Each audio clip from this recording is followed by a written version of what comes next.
On the wedding day, Sean's childhood sweetheart snatched the ceremonial wine cup from my hand. While clinging to Sean to drink with her, she giggled and said to me, "Emily, you've already taken Sean away.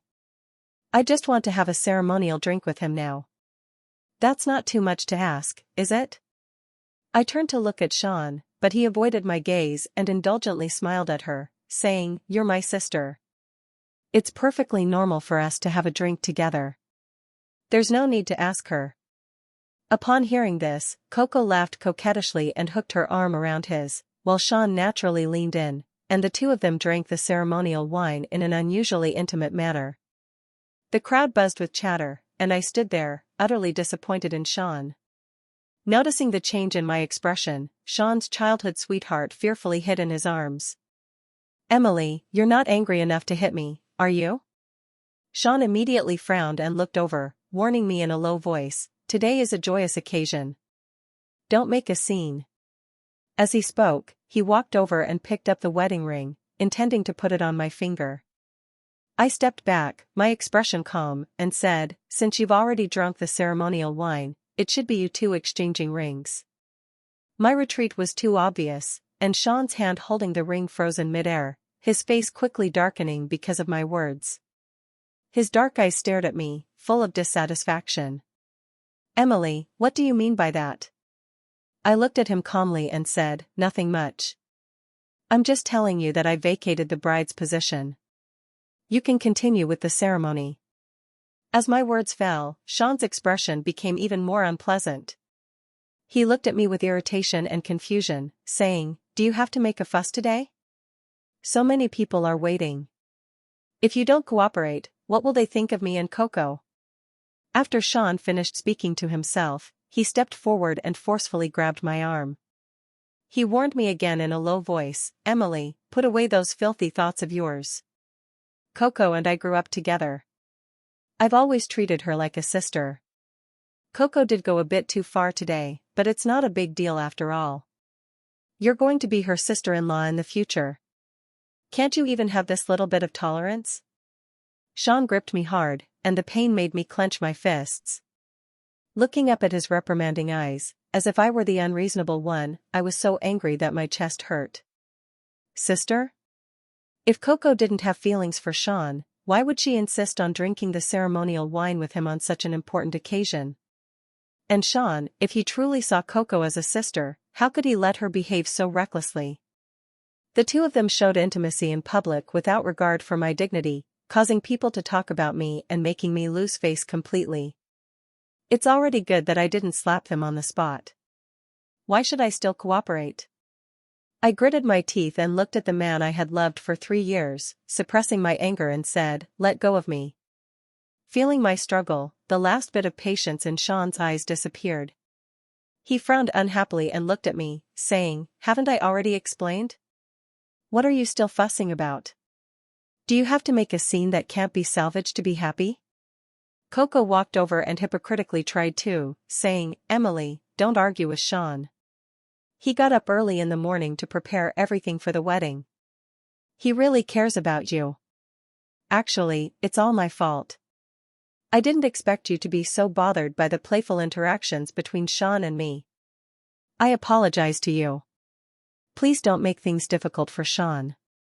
Coco was skilled at playing the victim, and as she spoke, her eyes were red, looking as if she had suffered a great grievance. Sean was already dissatisfied with me, and now, seeing Coco apologize, his eyes instantly showed pity for her. "Coco, you don't need to apologize to her. It's her own suspicious nature that makes her see everything as dirty. It has nothing to do with you," he said, then looked at me with disappointment and anger in his voice. "Emily, if you misunderstand me, I can explain to you, but you can't misunderstand Coco. She's an innocent girl. Have you thought about how your words might damage her reputation? Apologize to her immediately, or there's no need for this wedding." He was disappointed and angry, but I was even more disappointed and angrier. I suddenly shook off his hand, lifted my skirt, and stepped back, my eyes meeting his. Looking at Sean, who was certain I would bow my head and apologize, my voice turned cold. "You don't need to threaten me. This wedding was never necessary in the first place. Initially, I agreed to the marriage alliance with the Xie family because Sean was good-looking and didn't have any other women around him. Who would have thought that right after our engagement last year, his childhood sweetheart who had been studying abroad returned? Some friends advised me to be cautious, but I thought that since they had known each other for so many years, if there were feelings, they would have been together long ago. Sean was attentive, he never forgot my birthday or our anniversaries and often prepared little surprises for me. If he had to go on a business trip or meet someone, he would always keep me informed. He gave me a sense of security, and I trusted him. But I was terribly wrong. Ever since Coco returned, Sean's attitude towards me changed. We had agreed on a date, but after promising, he disappeared. For a whole day and night, I couldn't reach him. I was so worried about his safety that I couldn't sleep and even called the police. When he finally returned, he just said, "Coco was in a bad mood yesterday, so I accompanied her to the beach to relax." There was no apology, no words to comfort me. I was furious and had a big argument with him, telling him that even if he saw Coco as a sister, it wasn't appropriate for a man and a woman to spend a day and night alone together. Sean had always been good-tempered with me, but that time, upon hearing my words, he was unusually angry and shouted at me, "I've told you Coco is like a sister to me. Can you stop thinking so negatively about others?" After saying that, he slammed the door and left, later sending me screenshots of booking 2 separate rooms. Realizing I had misunderstood him, I took the initiative to apologize, and we made up as before. But disappointment, once it starts, tends to happen again and again. Sean was no longer as attentive to me as before, the little surprises stopped, he no longer kept me informed, and even my messages took a long time to get a reply. When asked, he would say he was busy. If pressed further, it was always related to Coco, without exception. I will never forget the time when I was hospitalized after a car accident and called Sean.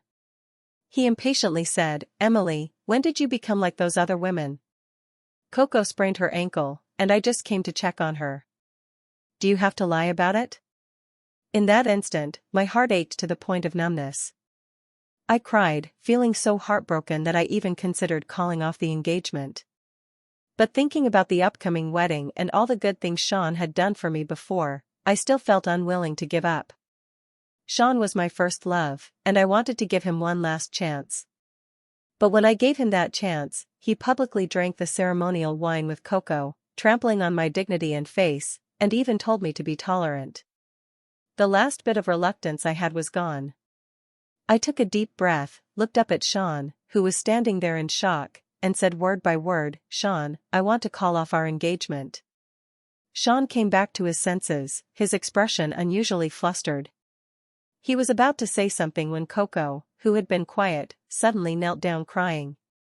"Emily, you can't call off the engagement with Sean. You know that the Xie family needs the Jiang family's help right now. Aren't you forcing him by doing this? I know you're unhappy because of me. I apologize to you. Don't worry, I promise I won't appear in front of Sean again." She cried pitifully, almost fainting.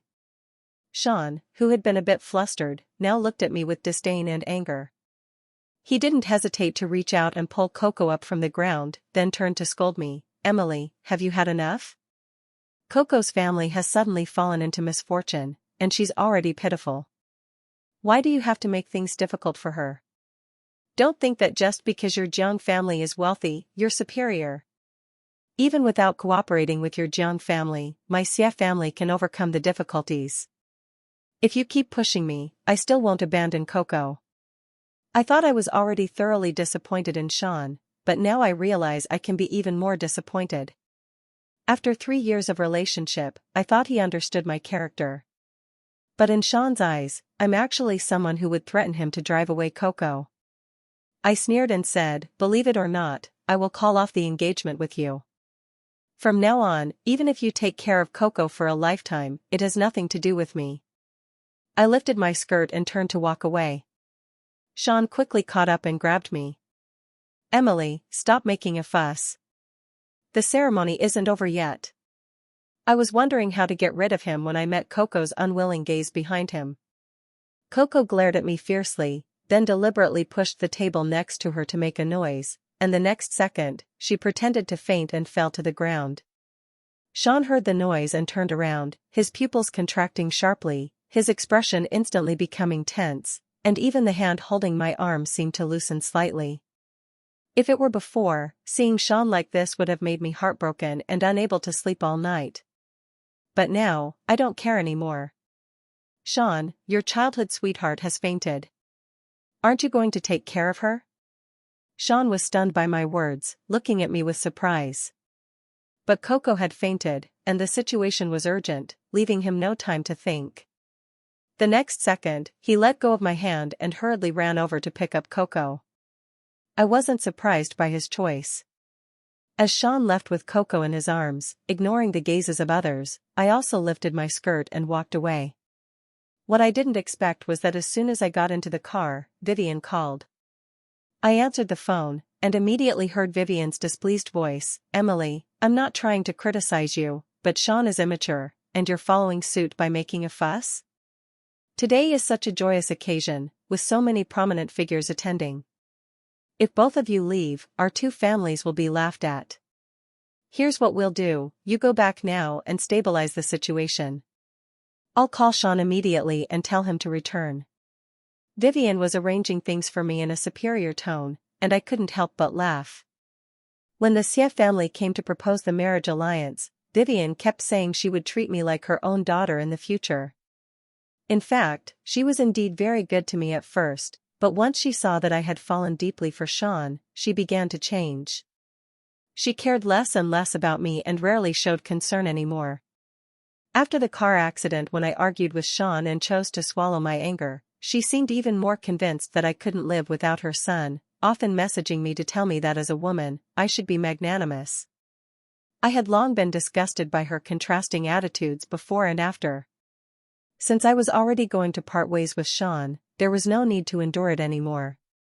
I smiled and replied, "Auntie, Sean publicly shared the ceremonial wine with Coco. If anyone is to be laughed at, it's your Xie family. I've already decided to part ways with Sean.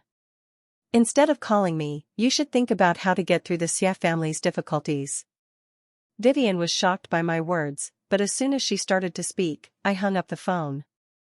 After hanging up, I noticed that Sean had sent me a message, "I'll go back after taking Coco to the hospital." Probably seeing that I didn't reply, he sent another message less than 2 minutes later. "Emily, don't overthink it. I really just see Coco as a sister." Sean hadn't said such explanatory words in a long time.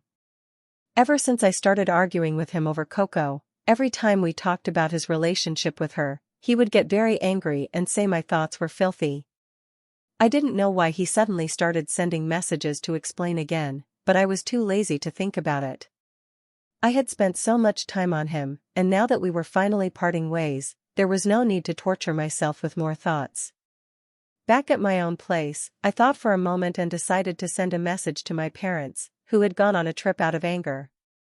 When they first met Sean, they were quite satisfied with his appearance and abilities. It wasn't until after the engagement, when Sean started spending a lot of time with Coco, who had returned from abroad, that my parents began to have issues with him.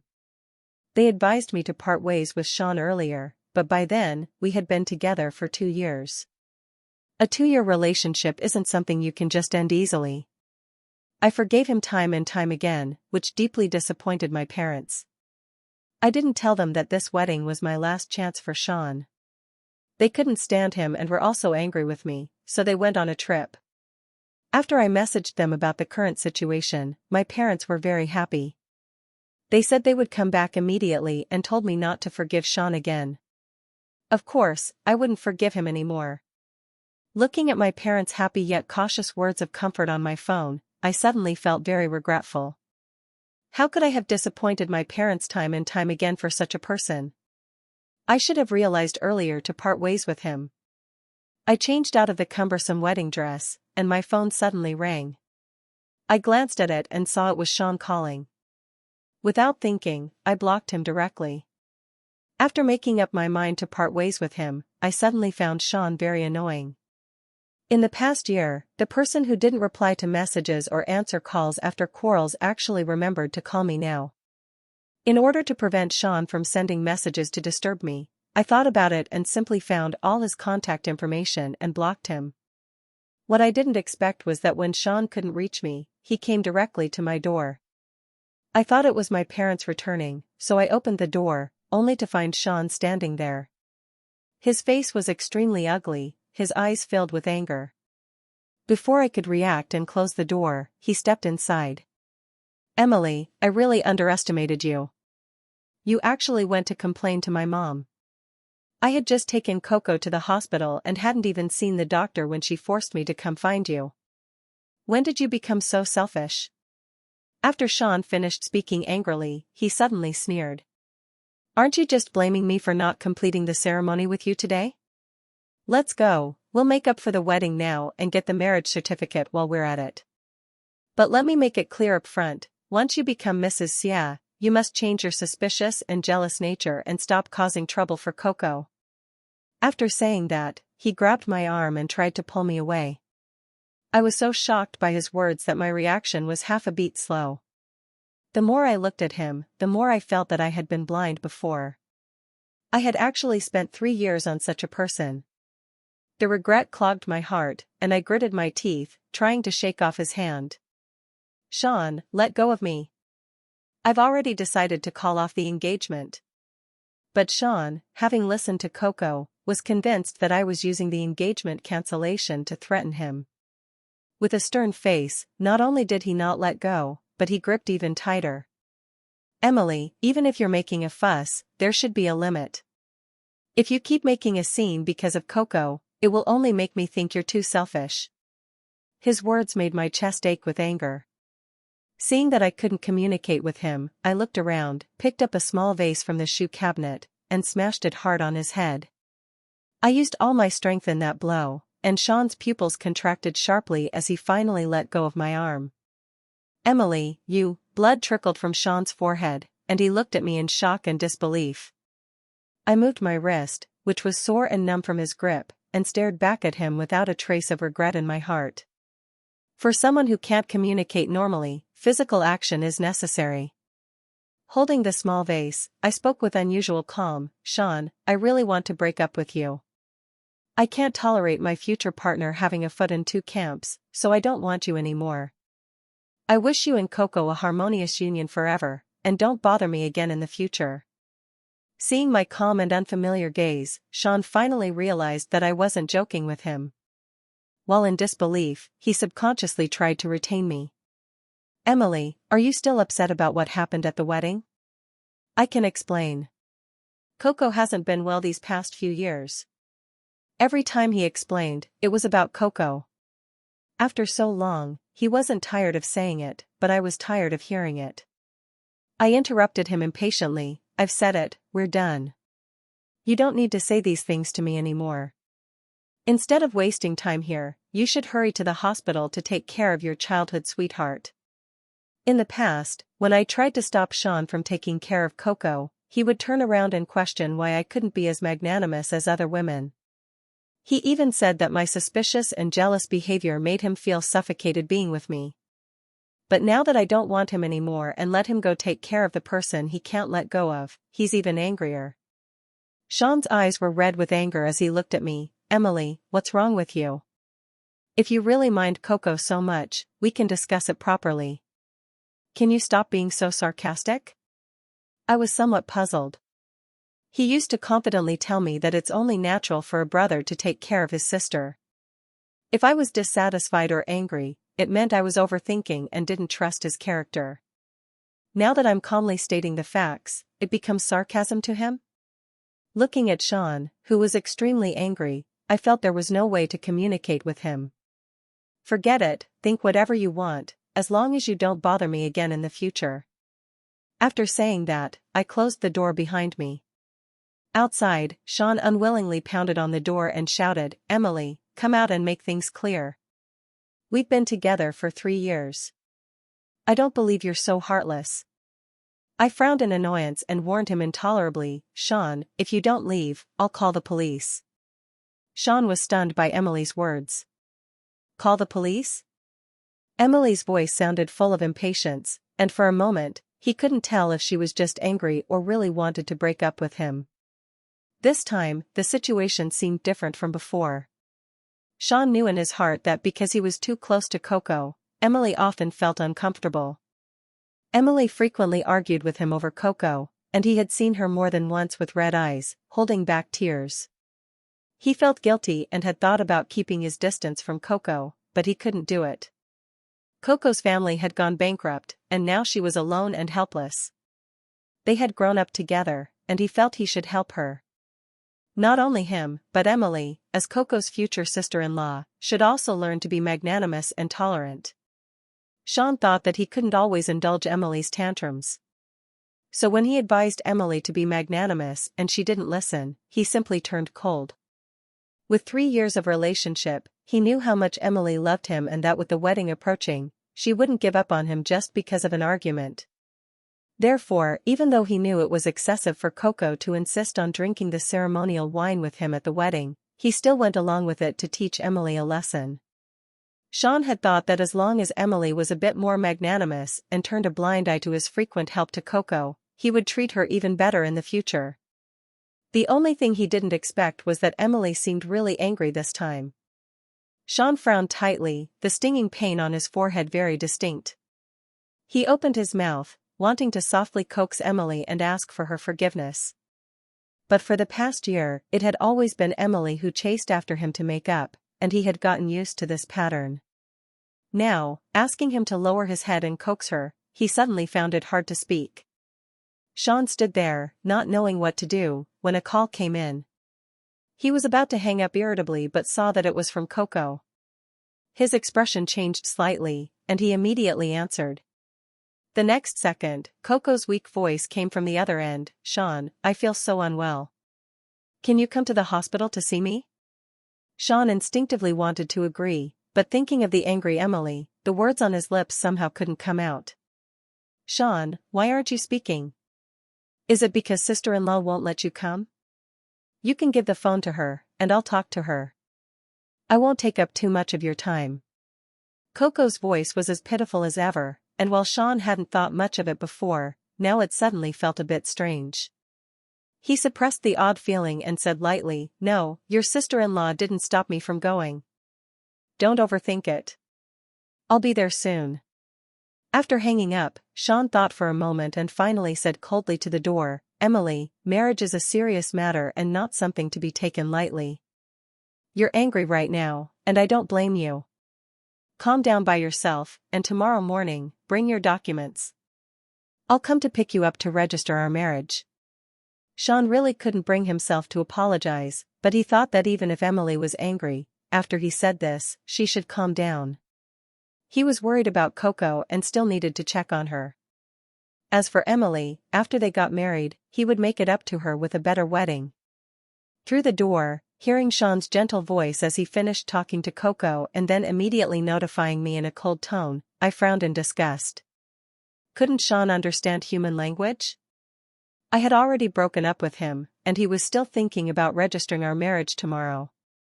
Clearly, he couldn't let go of his childhood sweetheart, yet he still wanted to keep me by his side. I had never seen such a disgusting person. I was truly blinded by his appearance before. I called the community security and told them not to let Sean in anymore. After doing this, I suddenly received a few text messages. Seeing the familiar phone number, my gaze turned cold. I opened them to see what Coco had sent this time.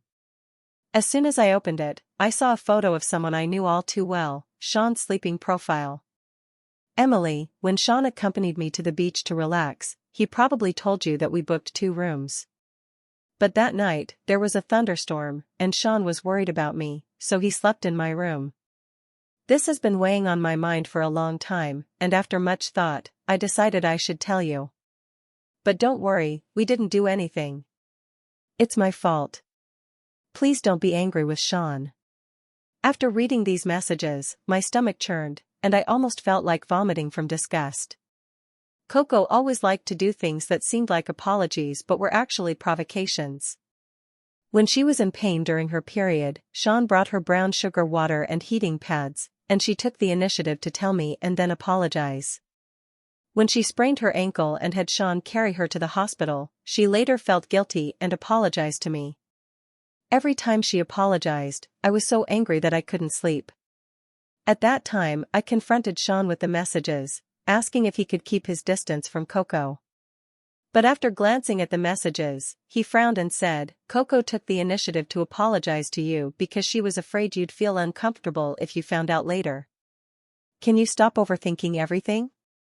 I was so angry that I had a big argument with Sean. The next day, Coco messaged me, saying her intention was to avoid misunderstandings and begged me not to overthink or blame Sean. I endured the disgust and tolerated her time and time again because, apart from caring for her, Sean hadn't done anything beyond the line. I thought Coco was just wishful thinking and hoped she would give up when she realized there was no chance. But in the end, it was I who was wishful thinking and being played for a fool. Just thinking about them sharing a bed while Sean accused me of having filthy thoughts and tricked me into apologizing made me feel sick. No, it's more accurate to say that this pair of scumbag and bitch made me want to vomit. I gritted my teeth, took screenshots of Coco's messages and the photo, and posted them on Facebook with the caption, "It's over." Everyone in our circle knew that my wedding with Sean didn't go through, and many were asking if it was because of Coco.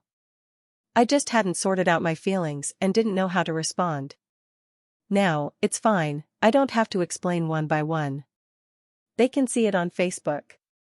Less than a minute after posting on Facebook, friends started commenting. "Damn, the strong tea flavor is almost overflowing from the screen. So shameless. Good riddance. May the scumbag and bitch be locked together forever." Indeed, they should be locked together. People like them should stay together for life and not harm others. Coco probably didn't expect me to suddenly post her messages on Facebook. She frantically called me, and after I blocked her, she tried to add me on Facebook. I blocked her entirely. Finally, Sean somehow borrowed a phone and called me. As soon as I answered, he angrily said, "Emily, delete the Facebook post immediately. Do you know how much impact this will have on Coco?" In the background, I could faintly hear Coco sobbing. I found it ridiculous. "Didn't you say she sent the messages to apologize and avoid misunderstandings? So why are you reacting so strongly now that I've let everyone see her apology messages? This isn't the same thing." Sean wanted to say more, but I didn't want to listen anymore and hung up, blocking the number. When unknown numbers called again, I simply put my phone on silent. Sean couldn't get through on the phone, and his brows furrowed deeper. If he had been confident about coaxing Emily before, now he had no confidence at all. Emily's attitude was too cold, and he felt panicked and uneasy. Coco lay on the hospital bed, crying with red eyes, occasionally glancing at Sean. But this time, Sean didn't comfort her as he usually did.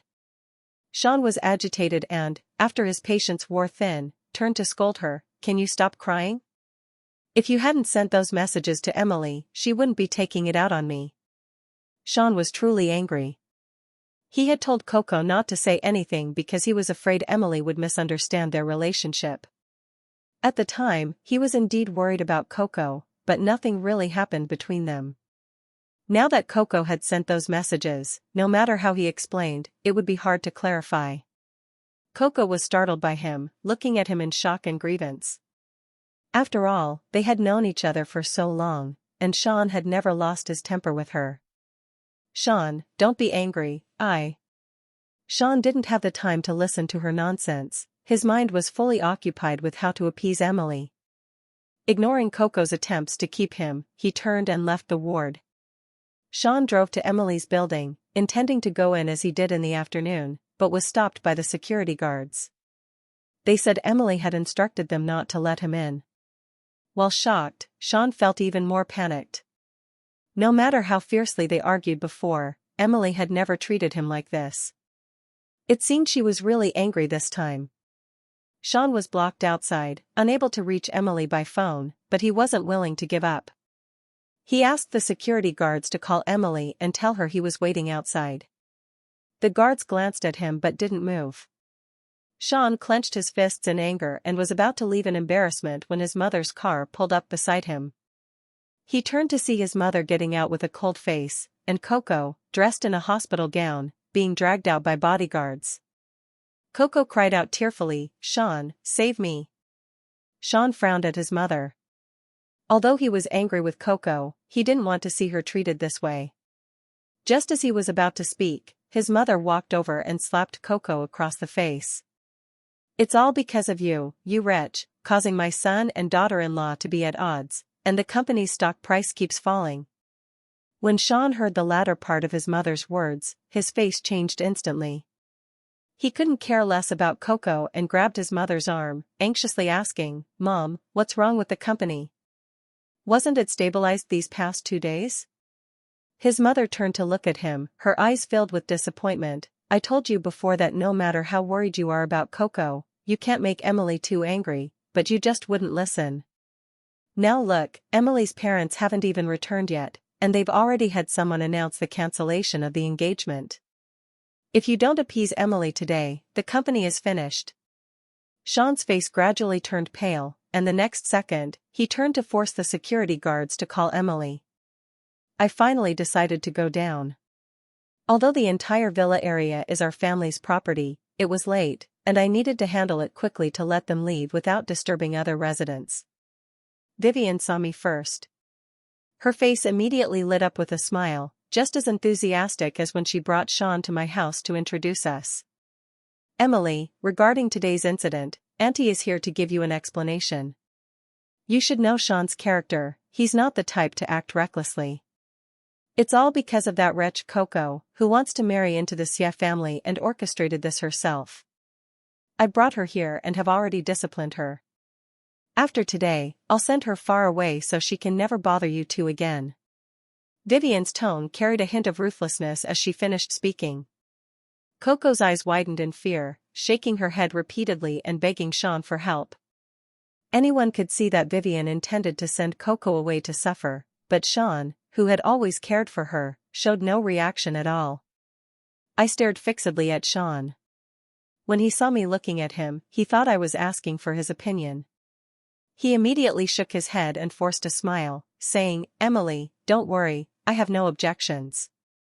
Coco has indeed done many excessive things recently. It's only right to send her away." Hearing her son's words, Vivian looked at him with satisfaction and nodded along. "Once she's sent away, Auntie will immediately start preparing for the wedding.